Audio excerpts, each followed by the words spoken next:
Et bonjour à tous, on se retrouve aujourd'hui pour une nouvelle vidéo et aujourd'hui on va parler du coup de gueule de Ronda Rousey.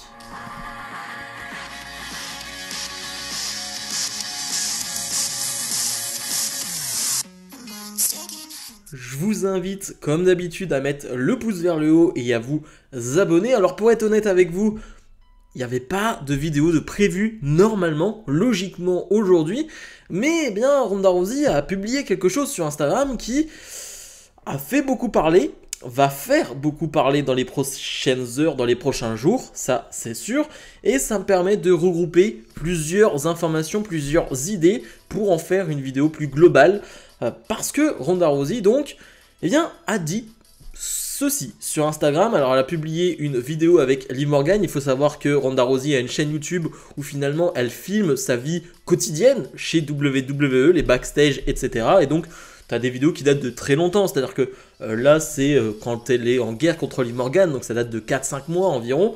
Et sous cette vidéo, donc où finalement elle va taguer Liv Morgan et elle va dire, je la cite: imagine, Liv, ce que notre guerre aurait pu être si elle n'avait pas été paralysée par des octogénaires qui consacrent 5 minutes par semaine pour chaque femme. Voilà, voilà, ça c'est dit. Forcément, comme je l'ai dit, ça a fait réagir, ça a fait énormément parler. Et il y a de quoi. Alors certains se sont demandé, elle parle de qui en tant que octogénaire. C'est vrai que on parle de personnes de 80 ans et certains se sont dit, mais attends, c'est Triple H qui book. Triple H n'a pas 80 ans, à ce qu'on sache. Il faut savoir que Triple H, certes, est celui qui donne son aval. C'est lui qui finalement a la décision finale sur les bookings. Mais il y a beaucoup de personnes qui parlent, il y a beaucoup de personnes qui travaillent sur le booking. Et donc on imagine que Ronda Rousey vise ces personnes-là. Ce qui est sûr, c'est que c'est un tacle contre le booking de la division féminine. Et ça me permet d'en faire un global plus général. Déjà, je vais mettre un sujet de côté. Je vais le mettre directement de côté, comme ça, ce sera fait. Parce que c'est ce que j'ai vu le plus. Pourquoi Ronda Rousey parle alors que finalement, c'est de sa faute? Je veux dire, c'est de sa faute si les gens ne réagissent pas au segment. C'est de sa faute parce qu'elle est mauvaise au micro et ses matchs ont été mauvais. Donc, je comprends pas trop pourquoi Ronda Rousey se plaint. Ça, je vais le mettre directement de côté.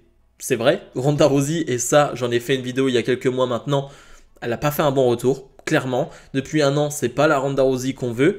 Il n'y a pas eu de grands matchs, ou très peu, voire, j'en ai peut-être... Il y a un bon match contre Raquel, je dirais, mais dans l'ensemble, c'est quand même pas terrible. Les micros ont pas été... Les promos ont pas été bonnes, et les segments où elle a été investie, n'ont pas été bons non plus. Donc, ok. Mais ça, je le mets de côté. Parce que on parle de la division féminine, on parle du booking de la division féminine. Ronda Rousey ne représente pas toute la division féminine. Donc certes, Ronda Rousey a sa part de responsabilité parce que, comme je l'ai dit, elle n'a pas été au niveau. Donc elle a sa part de responsabilité sur le fait que son image et finalement sa présentation n'est pas bonne. Parce que c'est aussi de sa faute. Mais ça permet de faire un débat plus général et c'est pour ça que je mets, j'ai envie de dire, le niveau de Ronda Rousey à côté, parce que pour moi c'est même pas le débat et je trouve que c'est un faux débat de tacler Ronda Rousey sur finalement son niveau à elle et ce qu'elle a fait. C'est un faux débat, plutôt, vaut mieux parler de ce qui se passe quand même dans la division féminine.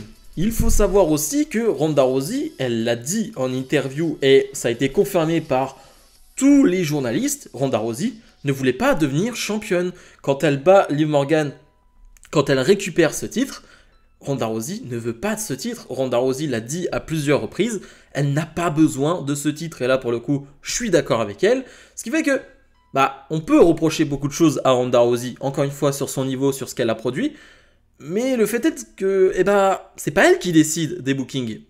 C'est pas elle qui décide qui va être championne. Et clairement, elle, ce qu'elle veut et ce qu'elle va obtenir là finalement à WrestleMania, c'est un run en tant qu'équipe avec son amie Shayna Baszler. Là, c'est pas encore pour les titres, mais clairement, ça va possiblement arriver dans le futur. Et c'est ce qu'elle voulait. Elle voulait avoir un run de par équipe en fait, avec son amie Shayna Baszler.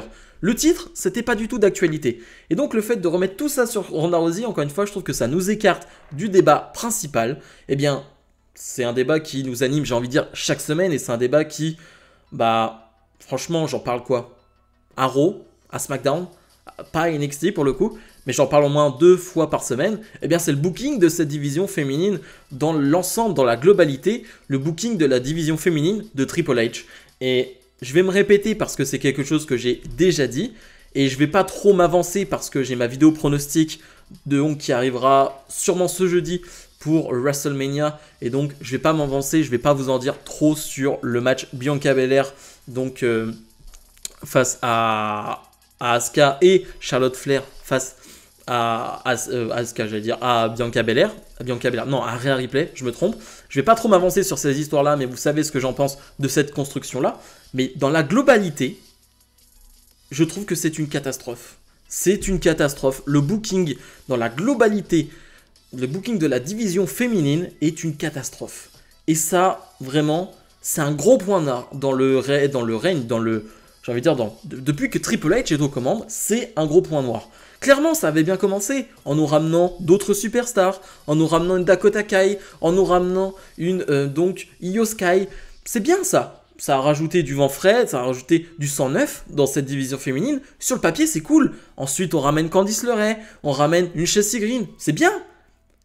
Mais si tu bookes pas les filles derrière, même une Emma, qui pour moi, c'était un peu plus incompréhensible, une Emma, mais bref.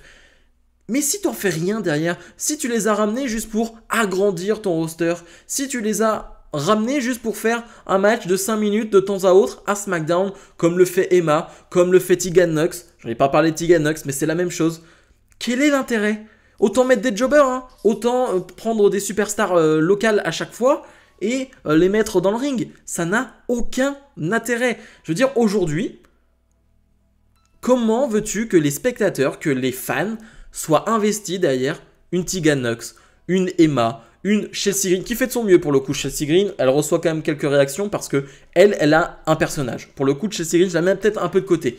Mais une Io Sky avec Dakota Kai, qui sont certes avec Bayley, qui est normalement censé les porter, mais ce clan Damage Control n'avance pas et n'a vraiment jamais réellement avancé. Sur le papier, c'était une bonne idée, mais il n'y a pas d'alchimie, le public ne réagit pas, ça ne fonctionne pas.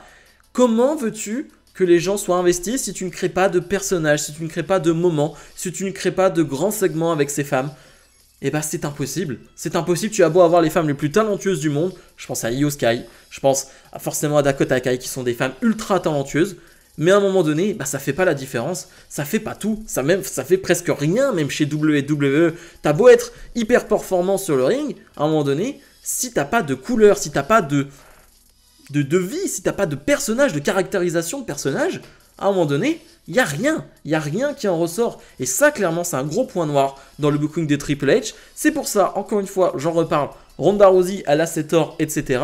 Mais là, quand on parle de la globalité, parce que certains vont dire, ouais, mais on a des grosses affiches à WrestleMania, ce qui est vrai. J'ai pas parlé du Trish Stratus, Lita et Becky Lynch face à Damage Control. On a que des gros combats, les affiches sont belles, il n'y a rien à dire sur le papier. Tu me donnes juste les affiches sur le papier, franchement, ça fait rêver. Mais maintenant, faut voir la construction, faut voir la manière dont c'est mis en place, dont ces histoires sont mises en place, la manière dont les personnages ne sont pas mis en avant. Je pense à Asuka, mais ça encore une fois, j'en reparlerai jeudi. Il y a beaucoup de problèmes. Et ça vraiment, c'est une grosse difficulté dans le booking de Triple H, c'est cette division féminine. Encore une fois, là tu peux ramener n'importe qui de NXT qui va monter, je ne sais pas, mais si tu la bookes de manière fade en fait. Faut dire le mot, c'est fade, ça n'aura aucun sens. Je pense par exemple à une Tiffany Stratton qui, à NXT, a un personnage de Barbie. Alors oui, c'est basique, oui, c'est simple, mais elle a son personnage et elle s'y tient. Et je pense que les fans, les gens ont besoin de personnages. Je dis pas qu'il faut qu'il y ait 100% de personnages dans le roster. Ce n'est pas le cas. De grands catcheurs ont été juste de très grands catcheurs et n'ont pas eu de personnages en soi. Mais il faut une personnalité.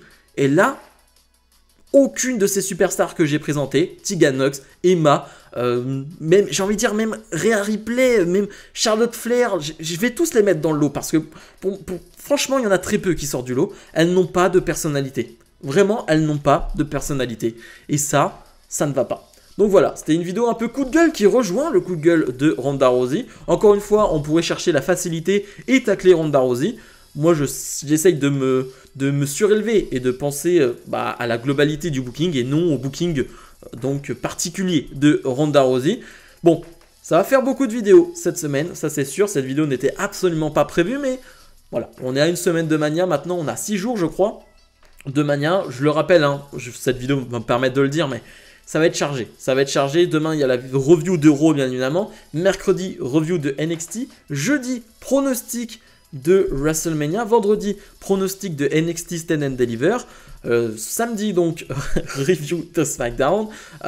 Et ensuite, le dimanche, on verra bien comment je vais m'agencer. C'est-à-dire que, vu qu'il y aura NXT Stand and Deliver le samedi à 19 h, peut-être que la review de NXT Stand and Deliver sortira vers 10 h si je suis levé. Et peut-être que, finalement, la review de la nuit 1 de WrestleMania sortira dans la journée. Voilà, je vais essayer de gérer tout ça. Ça va être une semaine très très chargée. Voilà, on va gérer tout ça, ne vous en faites pas. De toute façon, toutes les vidéos, reviews, etc. seront présentes sur cette chaîne. À quelle heure, je ne sais pas, mais en tout cas, ça va être une très belle semaine pour nous, les fans de catch. Bref, comme d'habitude, n'oubliez pas de mettre le pouce vers le haut, de vous abonner. Et nous, on se retrouve bien dès demain pour ma review de Raw. Salut, salut!